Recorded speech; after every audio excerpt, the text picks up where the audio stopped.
Hey Avatar and Korra fans, this is Avatar Not 4 here with another video. Um, like I've been saying on my channel, I'm really trying to reinvigorate, bring new life to my channel. I've been gone for a long time, but a lot of things have happened in the Avatar fandom since then. It's bigger than it's ever been. So there's a lot to talk about. And most recently, 2 weeks ago, the Netflix Avatar show dropped. And me personally, I'm quite a fan. And I think it was pretty good.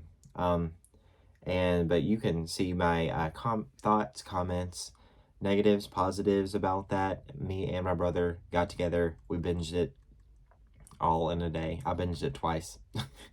And in the first 2 days it was up. And we have all of our thoughts there. So if you want to check out that spoiler review, I greatly appreciate it. But today I'm going to be discussing what I thought about immediately after the credits rolled on the finale of season 1 of Netflix's Avatar: The Last Airbender adaptation, and that being, how are they going to sum up book 2? I even have an idea for book 3. I made an outline. I thought it'd be fun. The main up in the air things, obviously. One, it hasn't technically been renewed yet. I'm thinking it's pretty likely. It seems pretty successful. But this is kind of just for fun. See if they do make season 2 in 2 years or whenever it comes out, looking back, see what they cut, see if my opinions of what they would expand on or cut is right. It's kind of like a prediction and see what happens in the future type of thing, and I can look back and either be happy, look like an idiot, or be like, I nailed it. So I went through, and obviously episode count, that could change too. We had 8 episodes of book 1. Overall, I think it worked pretty good. There were some elements that definitely felt very rushed, where I really think they should have at least had 10 episodes. But I feel like books 2 and 3, especially 3, are much more jam-packed than book 1 in terms of important, crucial stuff. Where I don't think there's enough to skip. And what I did was I created an outline of what episodes to include and what elements from each episode, because obviously in season 1, what they had to do for a few episodes is combine several into one and in several places into one to make it all fit and just try to work together and connect some threads and stuff and make a few little tweaks. Some worked out good, some didn't quite work out so well. But especially season 2 and 3 is a lot more heavy hitters. 3 in particular. But I might make another video about that while I'm on the Netflix hype train. It's because I can't wait. And I just want season 2 now. It's so sad that they didn't film simultaneously, but I will. So I will give my overall thoughts of, once again, an 8-episode structure, because as far as we know, that's probably what they would do. They would just do what they did with season 1, budget-wise and everything. So a little wish list of what I hope is to be expanded upon, a few elements that are important, but I think they may cut because they're not quite as important as other stuff, and also a breakdown from episodes 1 to 8, what I think what those would entail to cover book 2 Earth of Avatar: The Last Airbender. I'm going to get some water because it's going to be a long distance. Okay. So starting out, they've already done the Siege of Amashu, which I actually predicted they would do. I think it worked pretty well. I like that change. So that's already done. But the thing is, the game doesn't know that. So first off, just stating it, there is going to be a time skip because reasonably in the live action format, the characters, the kids, with them not being renewed right away, already look so much older, especially Aang. And by the time they get filming, he'll at least be 15. When he was originally 11 to 12 when they filmed. So his voice, his look is all different. So they're going to have to explain it with a time skip. It just is what it is, and I've accepted that, and it's fine. They extended the timeline a little bit. Instead of like under a year, it's a few years probably. But that kind of goes into where I think season 2 will start out. I really think in episode 1, there's going to be some new stuff with basically, I have the thought that it would be kind of nice to, since one critique, and it kind of makes sense why it's a critique because it's a little bit odd, is Aang never actually waterbended in season 1. So they set up him having a master in Katara, but with this time skip, they have the benefit of I basically think it'll start out, and a year later, to whatever they say, I think a year later would be fine. Where it doesn't seem too crazy, but you know, it is what it is. Where they have been they stayed in the Northern Water Tribe so that Aang and Katara could truly master waterbending, especially Aang. And basically at this point, he's mastered waterbending. That way, we don't get too much backtracking because there's a lot to cover, but we do need to show that he's learned waterbending. I think that's an easy way to do it, even though it's off screen. Most of his training, honestly, like hardcore training in the animated show, is off screen, so it is what it is. And they've been helping to rebuild the Northern Water Tribe. So they basically stayed there for a year. They are fully trained now, and they have just kind of helped them recover.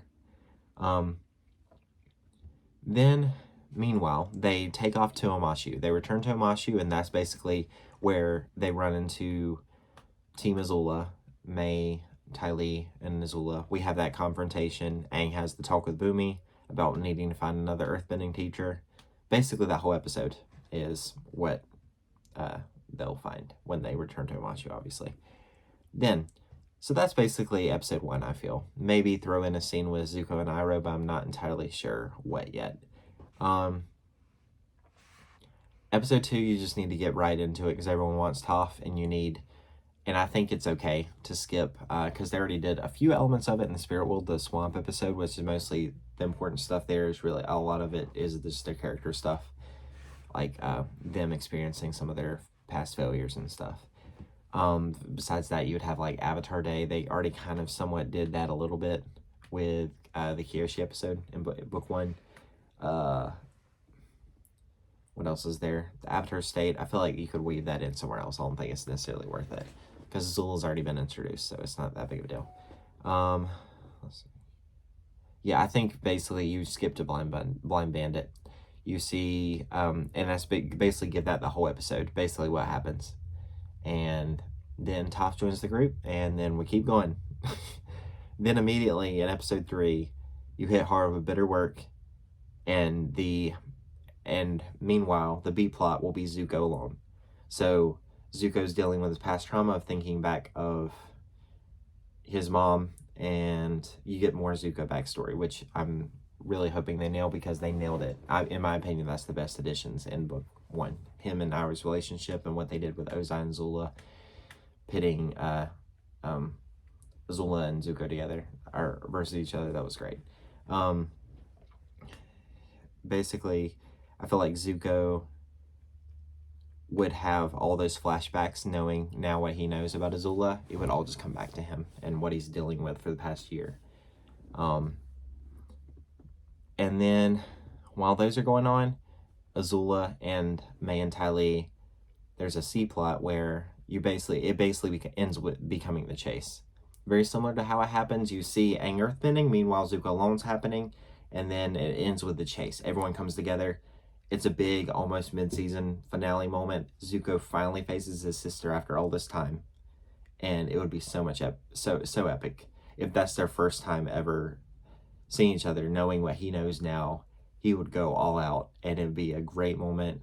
You could have all of them teaming up against Azula in the chase. It'd be great. And also in Zuko Alone, I do want to say, since they pulled from the novels and comics a little bit in book 1, I'd really like a more explanation on Ursa and what happened to Azulon that we saw in the Search comics. I feel like that's an easy addition of how it's basically she poisoned Azulon, which is kind of what you assume because it seemed very much she's leaving, and it happens to be right when Azulon dies, just so Ozai would spare Zuko. I feel like you could definitely do that in Zuko Alone to give Ursa more depth. Then episode 4, the library. The library, you learn about the eclipse. This time in their new timeline, they need to know about the comet eventually. You learn about the comet there too. Meanwhile, you can set up other important stuff for later on where it doesn't seem as random. Because in the library, it makes sense for them to learn about random stuff. Aang learns more about the Avatar state. Aang learns more about lion turtles. So that stuff later down the road in books 2 or 3, it doesn't seem quite as random. Just to expand on those a little bit, but easily the eclipse, the comet, land turtles, and the avatar state and energy bending. Those would be easy little touches, but especially they have to know about the eclipse and the comet by then. They have to get the ball rolling of, oh my gosh, it's coming, the world's ending basically, and we need to finish this by whenever they choose the timeline to be.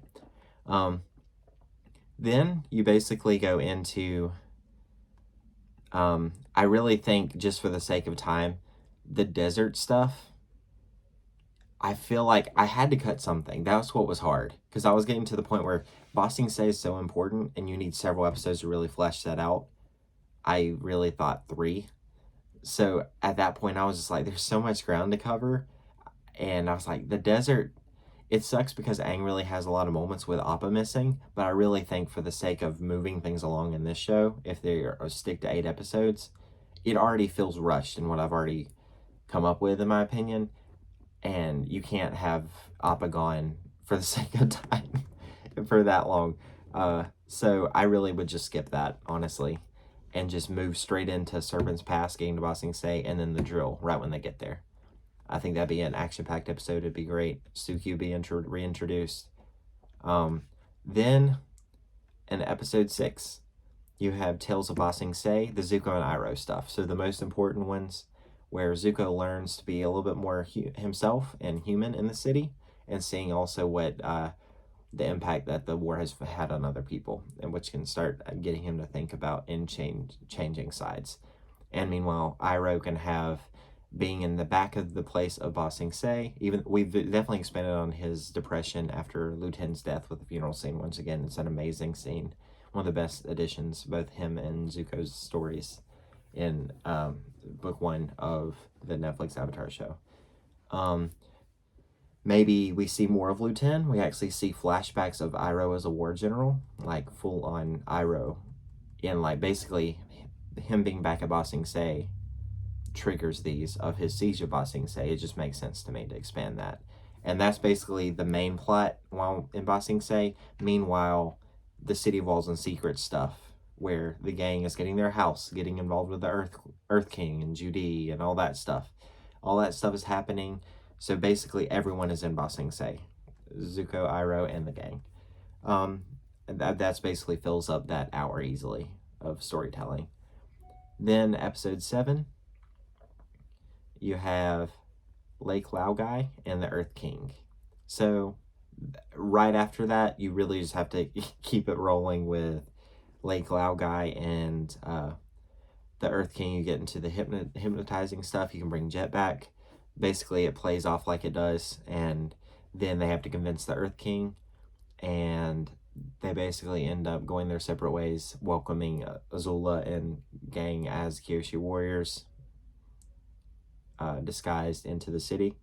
Basically, everything that happened, I feel like, has to happen. I don't really know how they could tweak it. I feel like it would just overcomplicate things if they did. I feel like you could easily have that stuff happen off screen, kind of like they did where they defeated the Kyoshi warriors and then took their clothes. And then it's revealed, oh crap, that's Azula and her team. That is not our friends. So I feel like you still could have done that. Then boom, cliffhanger for the finale. Then the finale will basically be a mixture of the Guru, but in terms of just time, I feel like Aang needs to be, maybe the Guru is in Ba Sing Se, just for the sake of space and time with all this happening in one episode.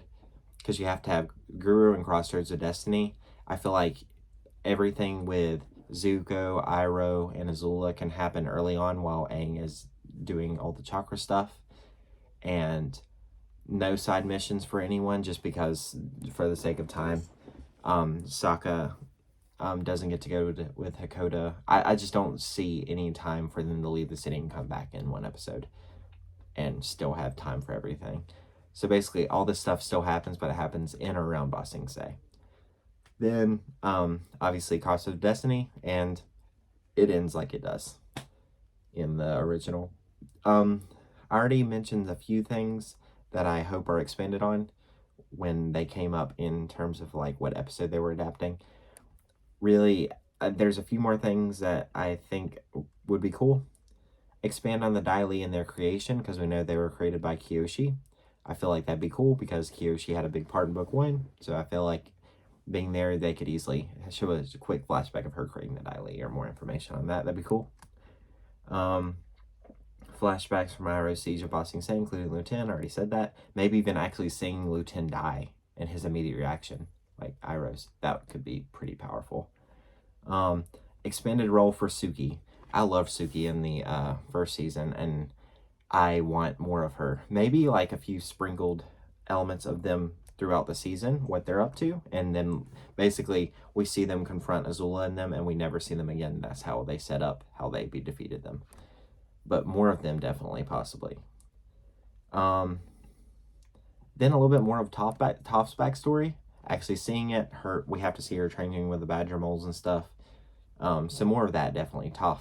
Book 2 is Toph. So all of that, and also just because it was some of my favorite stuff in book 1 that they added, more Air Nomad slice of life stuff. More pre-genocide flashbacks from Aang. And I really think that all this stuff is doable in about the 7-8 hour runtime that we got in book 1. 10 episodes would be even better, because then you could add in a few elements of the desert and also have them splitting up a little bit like they do in the original throughout Ba Sing Se's arc. But I really feel it is doable. It'll just get harder for book 2, and even especially nearly impossible, in my opinion, in 8 episodes to cover all book 3.